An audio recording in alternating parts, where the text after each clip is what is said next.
부활하신 예수님께서 호련히 제자들이 모인 곳에 나타나셨습니다. 예수님을 마리아만 만난 상태거든요. 그날 저녁에 예수님께서 호련히 제자들이 모인 곳에 나타나셨죠.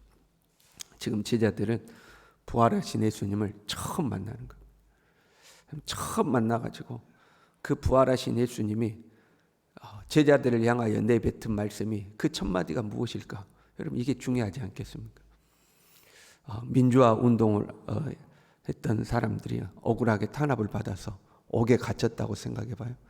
감옥에 갇혀서 옥살이를 하다가 드디어 이제 풀려났습니다.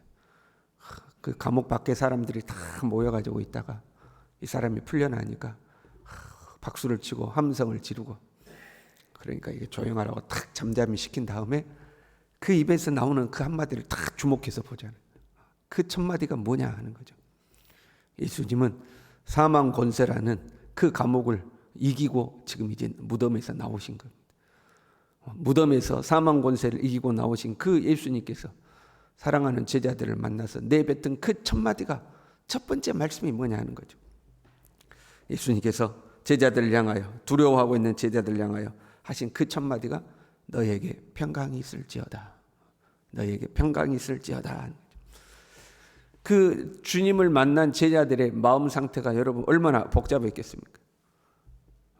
예수님에 대해서 걸리는 마음이 일단은 예수님이 잡히실 때 다 도망갔잖아요.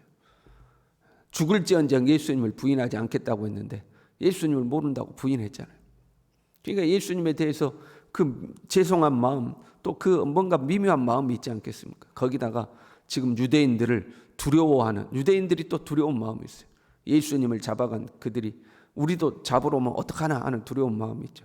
문들을 닫았다 이렇게 돼 있어요. 모인 곳에 문을 하나 닫은 게 아니고 문들을 닫았다. 모든 문을 다 걸어 잠근 거예요. 두려웠거든요. 그리고 미래에 대한 불안감도 있지 않겠습니까? 우리의 미래가 어떻게 될 것이냐. 예수님이 살아나셨다고 해도 미래가 불안한 거예요. 죽으셔도 불안한 거고, 다시 살아나셨다. 그럼 우리는 또 어떻게 될 거냐. 이런 아주 복잡한 마음들이 있는 거죠. 이런 제자들을 향해서 예수님의 첫 마디가 너에게 평강이 있을지어다. 평강이 있을지어다 하신 거죠. 가장 먼저 그 제자들의 마음 가운데 있는 그 마음이 온전하지 않고 그냥 팍 뿔뿔이 흩어져 가지고 부정적인 감정들로 얼룩져 있는 그 제자들의 마음을 평안하게 하신 거죠. 정리를 하신 거죠. 평강이 있을지어다 하는 거죠.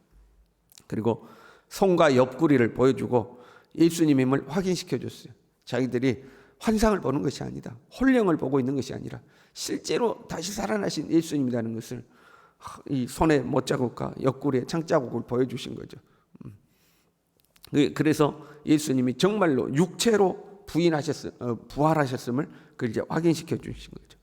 그 제자들이 얼마나 놀랐겠어요. 그러니까 또 제자들에게 너에게 평강이 있을지어다. 다시 한번 평강이 있을지어다고 말씀하신 거예요. 근데 그 자리에 이제 도마가 없었거든요. 나중에 여드레 뒤에 다시 도마와 함께 제자들이 모인 곳에 또 예수님이 호련히 나타나시죠. 그리고 또 첫 번째로 하신 말씀이 너에게 평강이 있을지어다 하고 또 평강을 빌어주는 거예요. 예수님은 제자들의 평강한 상태, 이것을 중요하게 여기셨던 걸 볼 수가 있죠. 부활하신 예수님이 계속해서 반복적으로 평강이 있을지어다, 평강이 있을지어다, 평강이 있을지어다 말씀하고 있는 거죠. 사실 이 평강은 이스라엘 백성들에게 있어서 아주 중요한 주제였습니다. 민수기 6장에 보면 제사장의 축복이 나오죠. 하나님께서 제사장들을 세우고 제사장들에게 축복권을 주시고 제사장들에게 너희는 이렇게 백성들을 축복하라 하고 그 축복의 내용을 이제 가르친 말씀이 민수기 6장에 나옵니다. 여호와는 내게 복을 주시고, 첫 번째 여호와는 내게 복을 주시고 너를 지키시기를 원하며, 복 주시기를, 지키시기를 축복하는 거죠. 그 다음에 여호와는 그 얼굴을 내게 비추사 은혜 베푸시기를 원하며, 그리고 마지막으로 여호와는 그 얼굴을 내게로 향하여 드사 평강 주시기를 원하노라. 제사장들의 축복의 내용이 네 가지인데, 복 주시기를 원한다, 지키시기를 원한다, 은혜 베푸시기를 원한다, 평강 주시기를 원한다. 제사장들이 축복하는 내용 중에 평강이 있는 거예요. 마지막 축복이 평강. 평강을 빌어주기를 원하는 것. 그렇게 이제 이스라엘 백성들을 중요하게 여긴 거죠. 평강을. 그래서 이스라엘 백성들은 서로 인사할 때 뭐라고 인사해요? 샬롬 하고 인사를 하는 거죠. 그 평강이 있기를, 평안하기를 이제 인사하는 거예요. 일상의 인사가 돼버린 거예요. 평강이. 사실 우리도 비슷한 게 있죠. 우리도 만나면 뭐라 그래요? 안녕하십니까? 안녕하세요. 이렇게 안녕을 빌어주잖아요. 같은 의미입니다. 평강을 빌어주는 것과 비슷하거든요.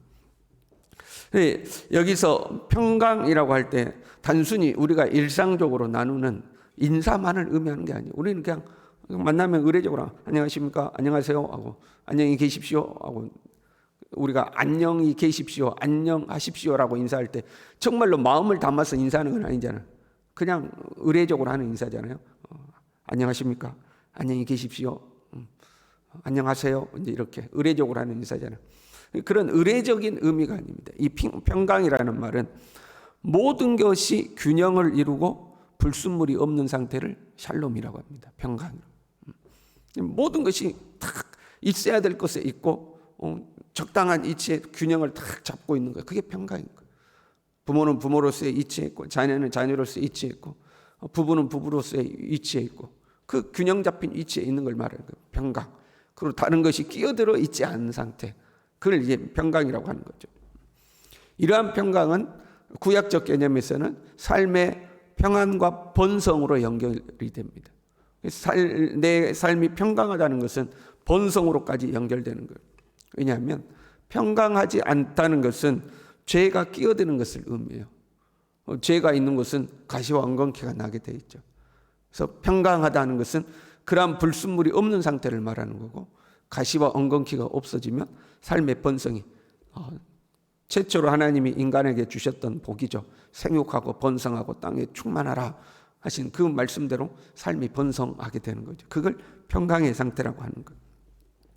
그런데 예수님께서 주시는 평안은 조금 다른 거였습니다. 예수님은 죽기 전에 제자들에게 이렇게 말씀하셨어요. 요한복음 14장 27절에 평안을 너희에게 끼치노니 곧 나의 평안을 너희에게 주노라. 내가 너희에게 주는 것은 세상이 주는 것과 같이 아니하니라.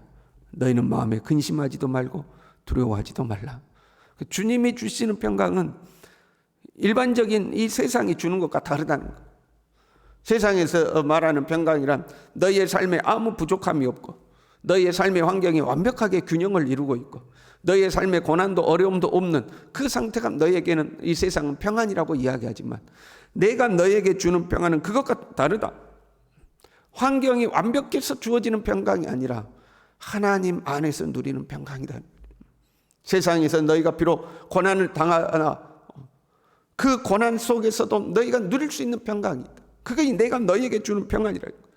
물질이 많은 평안이 아니라 내 삶이 완벽해서 내가 누리는 평강이 아니라 때로는 어려움이 있고 때로는 고난이 있지만 그 속에서 누릴 수 있는 평강, 예수 그리스도로 말미암아 누리는 평강, 내 속에서 샘솟듯 솟아나는 평강, 영원토록 마르지 않는 그 평강, 그 평안을 내가 너희에게 주겠다. 주님이 이 말씀하셨죠. 그 평안을 말하고 있는 겁니다. 평강이 있을지어다. 너희에게 그 평강이 있을지어다. 평강이 있을지어다. 그래서 우리가 은혜 받으면 마음이 평안해지는 겁니다. 그렇잖아요. 은혜 받으면 평안해져. 내 삶의 문제는 그대로 존재하지만 하나님의 은혜가 오면 내 안에 평안이 찾아오는 거죠. 하나님으로 말미암은 평안을 말하는 거죠. 반대로 내 안에 평안이 무너졌다면 뭔가 내 삶에 문제가 발생한 거예요. 그렇잖아요. 외부에서 우리 몸속에 병균이 침투를 하면 우리 몸의 컨디션이 변하게 되죠. 그렇잖아요. 컨디션이 무너지잖아요. 몸이 으시으시한다거나 몸에서 열이 난다거나 입맛이 떨어지고 몸에 힘이 없다거나 우리의 정상적인 컨디션이 무너지는 거 아니에요. 외부에서 병균이 침투하니까. 마찬가지로 우리의 삶에 뭔가 불순물이 침투하면 가장 먼저 우리의 내면에 평안이 무너지는 겁니다. 그래서 내 속에 평안이 없으면 내가 나와 하나님과 사이에서 뭔가 불순물이 끼어든 건 아닌가? 그 우리 자신을 점검하는 거죠.